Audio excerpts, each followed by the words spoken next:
Dikulum dikunyah, assalamualaikum semuanya. Perkenalkan, saya Adit. Jadi kali ini saya akan menanyakan review jujur kepada teman-teman mengenai film Rentang Kisah. Nah, sedikit menjelaskan, film Rentang Kisah ini menceritakan seorang gadis yang bernama Gita. Dia itu menempuh pendidikan di luar negeri. Nah, dari pendidikan yang ia jalani, dia pasti banyak menghadapi tantangan dan rintangan. Seperti pengorbanan jarak dan waktu dengan orang tua, pasangan, dan orang-orang di sekitarnya. Nah, di film ini juga diceritakan bagaimana cara Gita menghadapi tantangan dan rintangan yang dia lalui selama dia menempuh pendidikannya di luar negeri. Tanpa memperpanjang waktu, yuk mari kita tanya kepada teman-teman. Let's go! Halo teman-teman semuanya. Halo semuanya. Aku Sinta Octavia. Aku Nabil Abdurrahman. Nah, kami ini sebagai teman-teman Adit tadi yang udah memperkenalkan apa aja sih yang kita lakuin di hari ini. Nah, di hari ini kita bakal review film yang berjudul Rentang Kisah berdasarkan konstruk psikologi positif yang udah kita pelajari pada mata kuliah psikologi positif. Berapa lama sih kita belajar, Nabil? 6 bulan udah kali ya. Nah, kita udah belajar lama dan pasti kita udah paham dong konstruk apa aja yang ada di psikologi positif. Nah, kita bakal review nih dari film Rentang Kisah. Nah, kalau menurut Nabil, konstruk apa aja yang terdapat dalam film Rentang Kisah ini? Nah, sebenarnya menurut aku sendiri sih banyak ya konstruk psikologi positif yang terdapat pada film Rentang Kisah ini. Tapi kalau ditanya, konstruk apa sih yang paling menonjol? Nah, aku bakal jawab spirituality. Oke, konstruk spirituality berarti tentang agama gitu ya, Bil? Ya, sebenarnya kan spirituality ini kalau dalam konsep psikologi positif bukan cuma soal agama aja. Tapi kalau di dalam film Rentang Kisah ini emang lebih fokusnya ke agama sih. Oke, bisa kan Nabil jelasin di mana sih kontrak spirituality ini berperan dalam film Rentang Kisah? Boleh dong. Jadi nih ceritanya kan gini. Si Gita itu pergi ke Jerman dalam keadaan pakai hijab gitu ya kan. Nah sampai di Jerman dia mulai ngerasa nggak nyaman nih sama hijabnya gitu. Dia mulai mempertanyakan ngapain sih aku pakai hijab gitu. Dan dia memutuskan buat ngelepas hijabnya. Nah waktu itu dia bilang ke mamanya kalau dia udah lepas hijab. Tahu nggak tanggapan mamanya gimana? Gimana tanggapan mama? Nah di sini nih menariknya. Mamanya nggak marah sama sekali. Dengan bijak mamanya bilang kalau gak apa-apa kok, hijab itu adalah pilihan pribadi gitu, bukan karena paksaan atau dorongan dari siapapun. Nah, dan singkat cerita, setelah ngalamin struggle, kesulitan, dan refleksi diri, akhirnya kita kembali pakai hijab. Tapi ada bedanya nih kali ini. Kenapa bedanya? Bedanya kali ini dia pakai hijab karena keinginan pribadi, karena dorongan pribadi gitu, bukan karena pengaruh dorongan keluarga lagi gitu. Oke, berarti udah ada kesadaran ya dalam dirinya karena pertumbuhannya selama itu. Ya, kalau dalam psikologi positif ini namanya spiritual growth atau pertumbuhan spiritual. Nah, ada lagi nggak, Bil? Ada nih dari temannya si Gita, namanya Paul. Oke, Paul ya.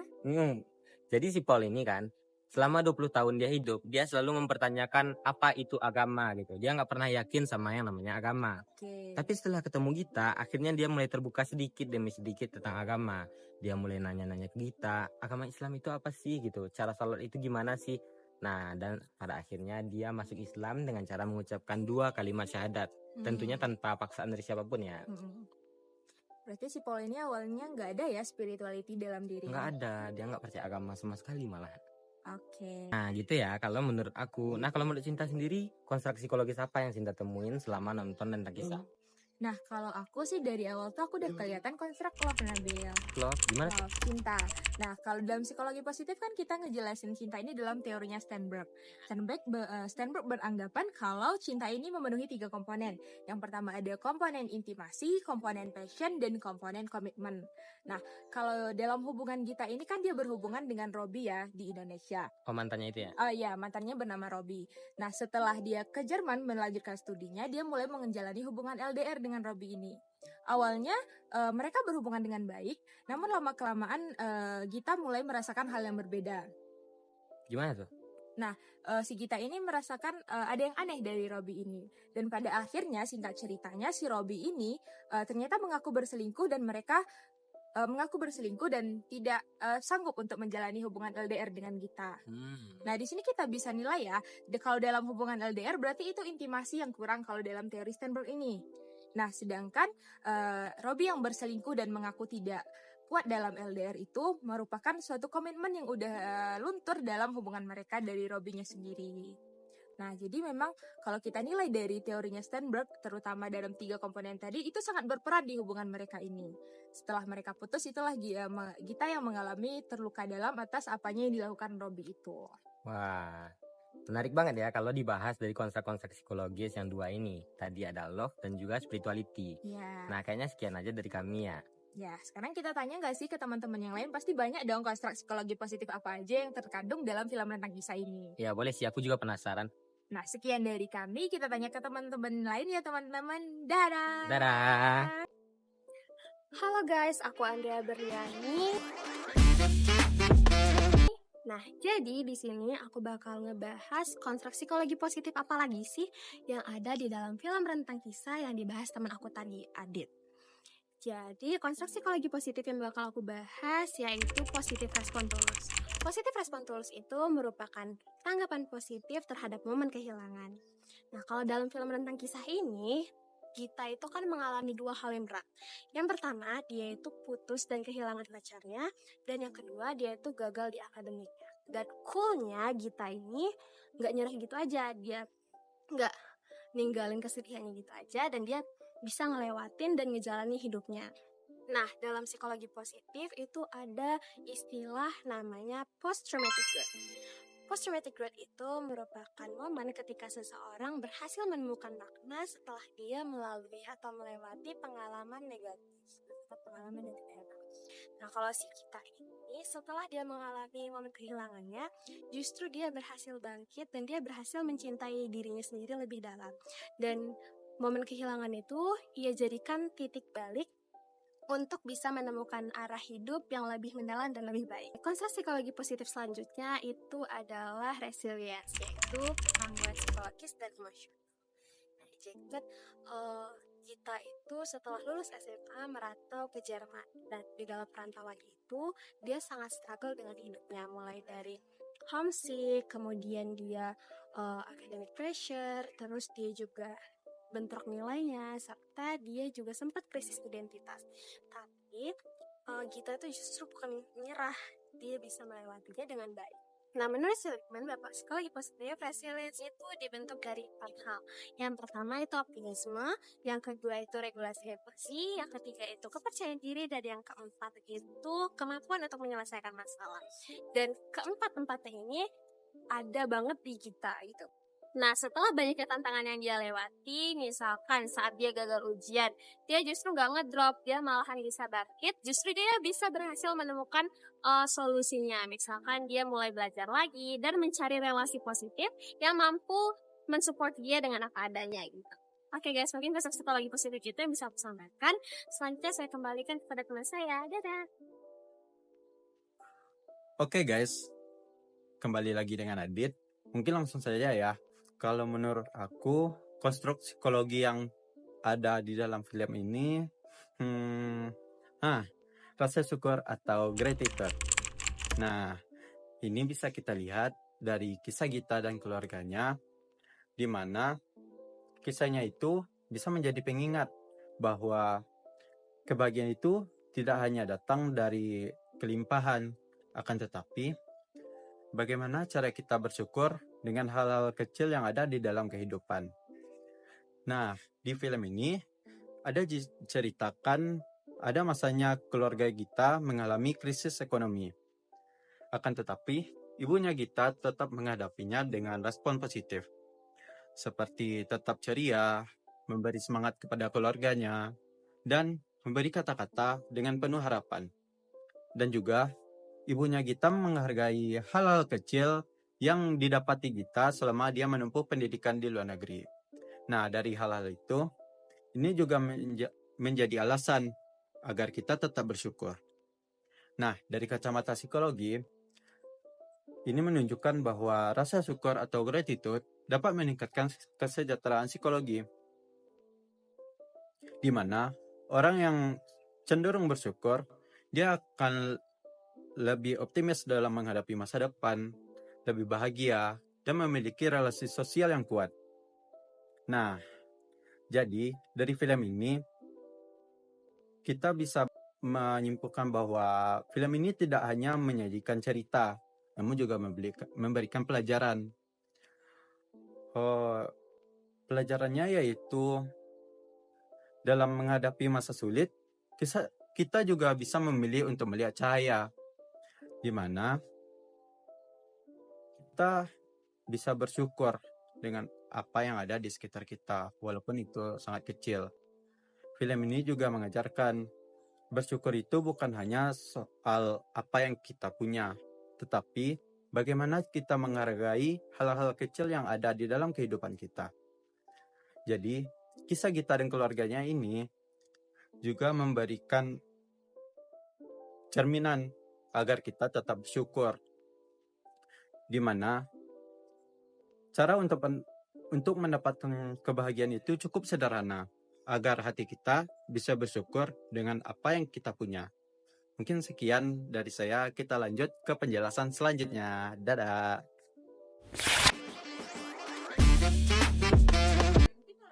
Nah, selanjutnya dalam psikologi positif ada juga yang namanya konstruk subjective well-being dan happiness.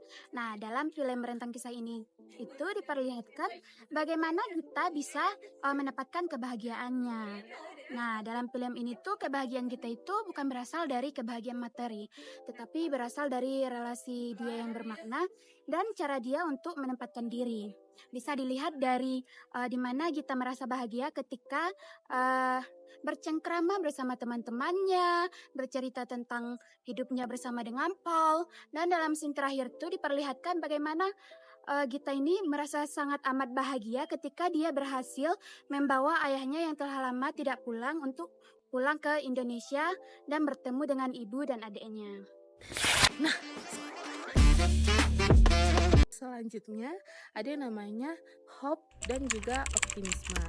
Menurut Senidat, harapan itu memiliki dua komponen. Yang pertama itu motivasi untuk mencapai tujuan tersebut, dan yang kedua itu adalah strategi untuk mencapai tujuan tersebut. Nah, dalam film Rentan Kisah ini, yaitu kita menunjukkan harapan dia, yaitu dia ingin melanjutkan sekolahnya di Jerman, walaupun saat lulus SMA dia belum tahu tuh tujuan di masa depannya itu seperti apa. Dan juga yang kedua itu adalah orang tua Gita, yaitu ibu dan ayahnya yang tetap berjuang untuk bekerja demi sekolahnya Gita. Hal itu merupakan suatu harapan orang tua terhadap Gita untuk melanjutkan masa depannya. Nah, yang kedua yaitu optimisme. Menurut Seligman, optimisme itu adalah suatu keyakinan bahwa peristiwa negatif itu bisa berubah, bisa diadaptasi. Contohnya seperti Gita yang tetap bertahan dalam tekanan-tekanan emosional dan ekonomi yang dia alaminya selama ia bersekolah di Jerman. Itu menunjukkan bahwa Gita dapat optimis melewati tekanan-tekanan yang ia alami selama ia bersekolah di Jerman. Halo guys, kenalin aku Putra. Di sini aku akan nge-review film Rentang Kisah ini dan mengkaitkannya dengan konstruk psikologi positif, meaningfulness, dan wisdom.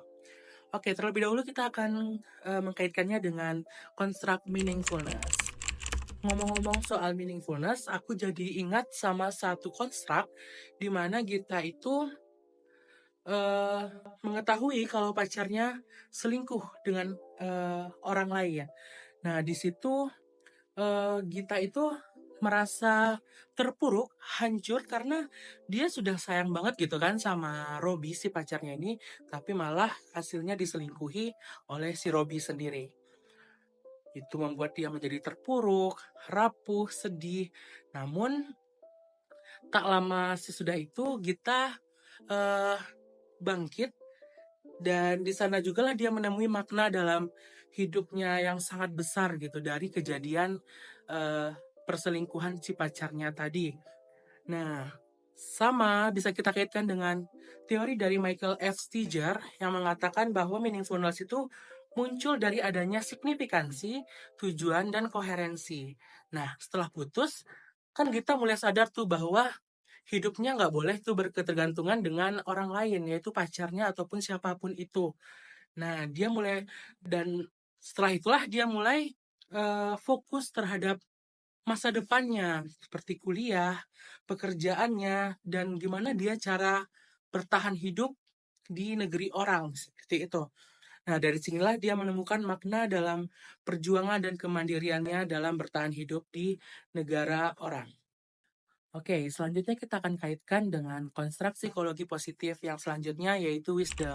Nah, membahas soal wisdom ini, aku juga jadi ingat satu scene yang sangat melekat di kepala aku itu, yaitu di mana Gita sudah mulai beradaptasi dengan semua rintangan yang ia hadapi dan dia mulai yakin ternyata hidup ini nggak selalu seperti yang apa yang dia inginkan gitu.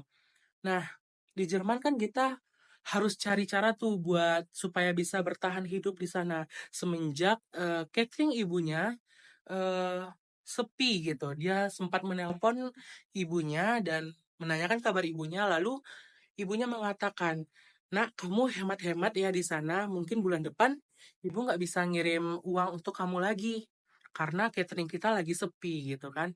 Terus Gita ini mencari cara supaya tetap bisa bertahan hidup selama menuntut ilmu di Jerman.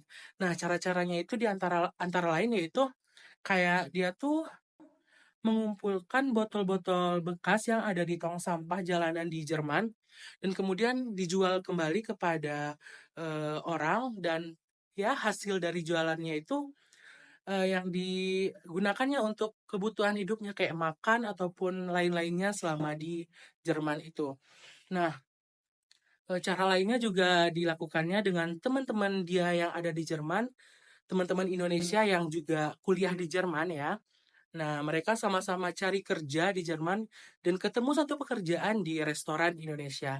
Nah, disitulah Gita dan teman-temannya bekerja dan hasil dari pekerjaannya di restoran itulah yang membuat mereka masih bertahan di Jerman itu. Nah, bukan hanya serta-merta untuk mencari uang, tapi hal ini juga membuat mereka belajar tentang gimana kehidupan jauh dari keluarga atau di rantau orang ataupun di negara orang. Nah, dari sini dia belajar kalau kebijaksanaan atau wisdom itu muncul saat kita bisa menerima keadaan dan mencari solusi terbaik dalam hidup. Hal ini sejalan dengan teori kebijaksanaan atau teori wisdom dari Baltes, di mana kebijaksanaan itu muncul dari strategi hidup dan penerimaan terhadap ketidakpastian dalam hidup. Nah, di situ kita belajar kalau kadang kita nggak bisa mengubah keadaan dalam hidup ya, tapi kita bisa mengubah cara kita untuk menanggapi permasalahan yang ada di kehidupan kita. Dan itu adalah bentuk dari wisdom atau kebijaksanaan.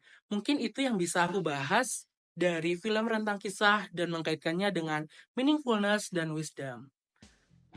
Nah, oke teman-teman, itulah konstruk-konstruk psikologi positif yang udah ada di film Rentang Kisah. Kami dari tim yang sangat berbahagia ini mengucapkan terima kasih. Jangan lupa subscribe, like, dan komen.